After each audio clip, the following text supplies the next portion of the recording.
Assalamu alaikum warahmatullahi wabarakatuh, everyone. Welcome back to another episode of the Islamic Scholar podcast. It has been nearly 100 years since the Caliphate ended. Muslims always had lived under one government or one leader. That leader is known as the Caliph. But since 100 years, Ataturk basically put an end to the Muslim Caliphate. And since then, we have been without a leader, basically. Muslims have formed these different nation states and we're living like that. Now, a lot of Muslims argue that Muslims should go back to being a caliphate. And this argument has only become stronger especially in the recent couple of months because of what's happening in Gaza, especially because of the genocide in Gaza. Muslims have been suffering a lot. And whether you look at all these different countries, wherever Muslims are a minority, they're facing a lot of trouble. And because of that, these arguments in favor of a caliphate being reestablished has been growing stronger and stronger. So recently, I saw a video that was done by Yasir Qadhi, where he basically argues that Muslims don't actually need to reestablish a caliphate. And he explains why he thinks that. He just don't see it as some kind of realistic proposition. And I had a lot of issues with this video. And I'm also going to be responding to the arguments made by Yasir Qadhi. So let's see what Yasir Qadhi says, and I'll make my response. These are my ideas about the potential of the revival of the Khilafah. The notion that the Khilafah is an obligation, it is something that I do agree with technically. That it is fard kifaya. I say this and I believe this. How fard kifaya is it? Is it on the top of the list or is it somewhere lower on the list? And in my humble opinion, it's not on the top 10 or 20 things on the list. And that's why you don't hear me in my rhetoric, in my khutbahs, always bringing up something like a khilafah. I am not opposed to the idea.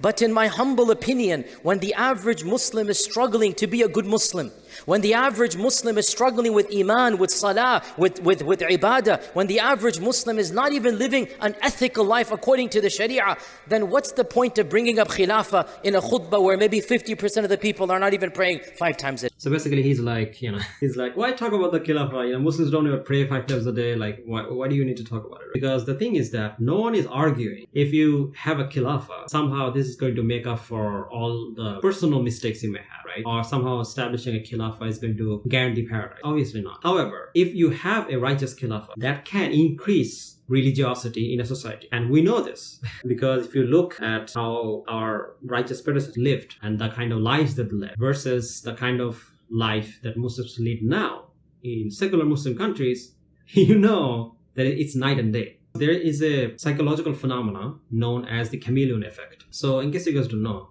the chameleon effect is basically a psychological effect where people basically mimic the people that are surrounding them without realizing. So in other words, people mimic each other. And this is true everywhere. Let me give you guys an interesting example that happened a few days ago. So a few days ago in Bangladesh, a video went viral. In that video, a bunch of college students or university students went to a Hindu festival. These are Muslims, by the way, and Muslims who are fasting. So they went to a Hindu festival and they started dancing and celebrating the Hindu festival.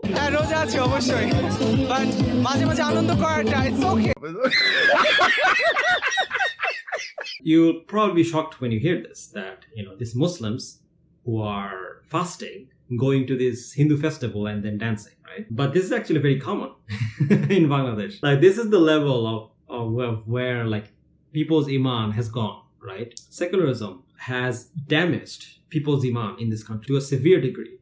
Now, of course, if we lived under a caliphate, things like this would be very hard for Muslims to do because, a Muslim caliph would try his best to make sure that people don't do this kind of like haram things, right? And this is why, one of the reasons why we need a caliphate, especially for those of us who live in a secular Muslim country. It's not good for us. This is why I find this type of arguments to be quite dishonest because sure, of course Muslims should pray 5 times a day and we should tell Muslims to pray 5 times a day. But Muslims not praying 5 times a day is a symptom. It's not the disease. You see, the disease is the fact that you live under a government that is not aiming to please Allah subhanahu wa ta'ala. It is aiming to please itself. So of course a secular government will not try to make sure that whether you pray or not. It's not even an agenda, honestly. A secular government doesn't care about things like that. That is the real disease. That's the disease that we need to fix. Now, of course, this doesn't mean that just because you have a khilafah, automatically people will become religious. Of course not. But becoming non-religious becomes harder under a caliph who is implementing Sharia law.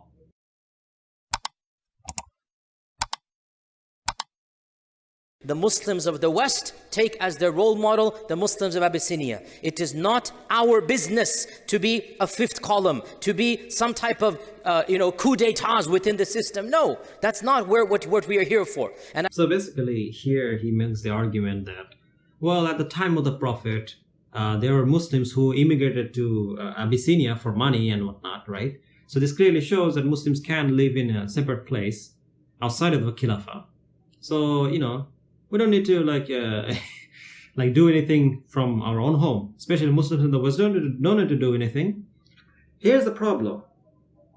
Here he is committing a logical fallacy. It's known as faulty comparison fallacy. First of all, the Muslims in Abyssinia, or the Abyssinians in general, were not helping other countries persecute Muslims. Okay, they are not allies with the pagans. But the West is helping the enemies of Muslims.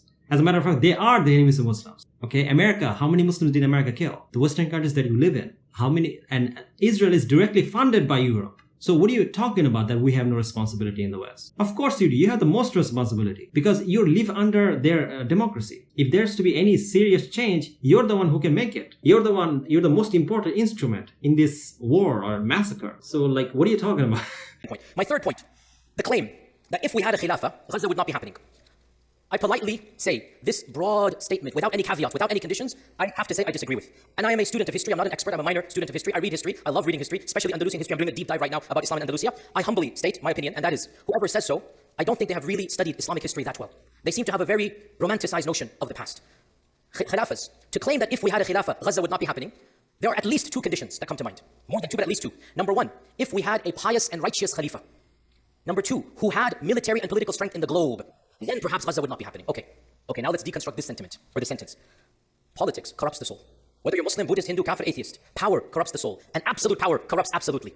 All you need to do is to look at any book of history about political intrigue. In fact, even the average Muslim is aware of the, let's just say, problems that happened in early Islam. The civil wars that took place. Righteous people went to war over power. All people are aware, even in the first generation, Mecca and Medina were attacked. The grandson of the Prophet ﷺ was brutally massacred. And what a lot of people don't know, Ibn Taymiyyah says, the injustices of that person, Yazid, and others of that generation, were no more or less than the injustices of later Khulafa. But the only thing was, he did it upon the sons of the Sahaba. And it made it so much worse. Now pause here. Are you serious? So basically here he's committing the naturalistic fallacy. So in case you guys don't know, a naturalistic fallacy is when you basically make an is-ought argument, right? Like for example, you say it is the case whenever someone comes to power, they become corrupt. Therefore, it ought to be the case that people don't come into power, right? That's basically the argument he's making. It is the case that people, Muslims in the past, when they become caliph, they become corrupt. Therefore, Muslims should not become caliph or try to establish a khilafah, which doesn't logically follow. Yeah, sure, of course, it is the case that if I go outside, I could be hit by a truck. Does it mean that I should never go outside? No, because the thing is that the whole reason people need a khilafah is because we need something to try and stop the atrocities that are happening, right?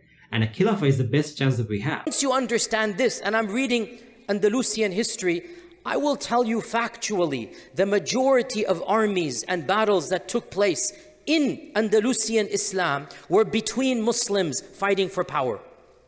I will defend this, and I challenge anybody to find this issue problematic historically. The majority of khulafa and rulers were fighting each other for 700 years. That's one of the main reasons they could be kicked out. When you are in power, the intrigue that occurs, the civil wars that occur, the insurrections that occur, brothers fighting brothers, go read history, what happened. So this notion that if we had a khilafah, everything would be fine, I politely say, I just don't agree with this. Okay, so this is another argument that I hear a lot against people who advocate the re-establishment of khilafah. And this is another bad argument, which is that, this idea that, in the past, you had these moments where Muslims were just fighting each other. There's no peace. So that means that this will also happen if you try to establish a khilafah. There will just be infighting, I told you those savages couldn't be trusted. Are you serious? Do you watch geopolitics at all? Are Muslims not fighting now? Are we at peace? Is the Turks not fighting the Kurds? Is Pakistan did not just do an airstrike against Afghanistan just a few days ago, just a few months ago? We're already infighting. Also, on top of it, here he's committing the cherry-picking fallacy. So basically, I find this argument to be very, very poor, especially because the proponents of this argument have to cherry-pick history.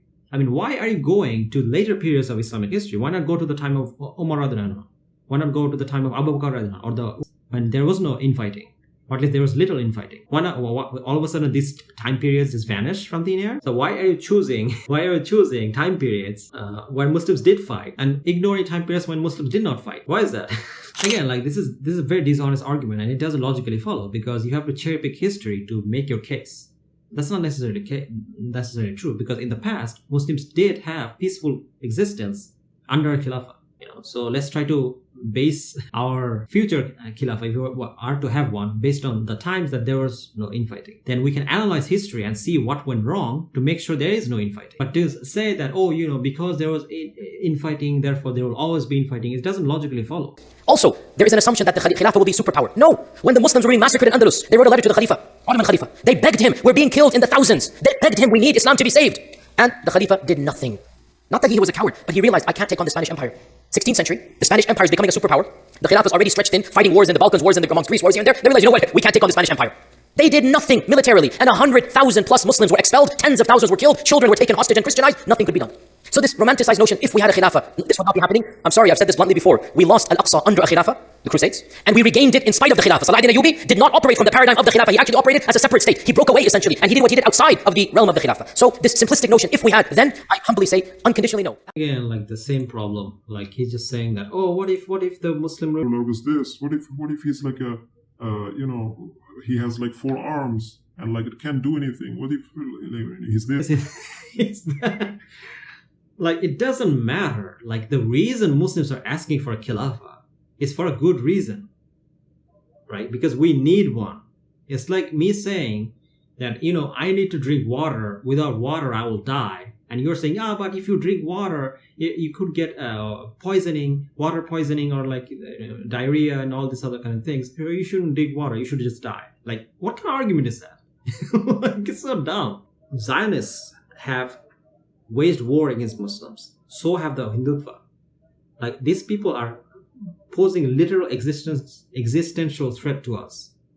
And this is why Muslims are worried, and they have a reason to worry. Okay? These are serious things. You cannot just whisk it away and act as like, this will not be anything. No. We need to be united. We need to fight. And we need to take this seriously. Also, another thing is that he also mentions that, what if like the Muslim empire is like weak, right? Again, like, this clearly misunderstand what is the purpose of like the Khilafah, right? As the Prophet said, like, it's our love for dunya that is causing us to be weak. We need to let go of this idea of the dunya. See you guys next time, inshallah. If you guys like the video, don't forget to like, share, subscribe. If you want to support me, then you can support me by becoming a Patreon or a YouTube member. Inshallah, see you guys next time.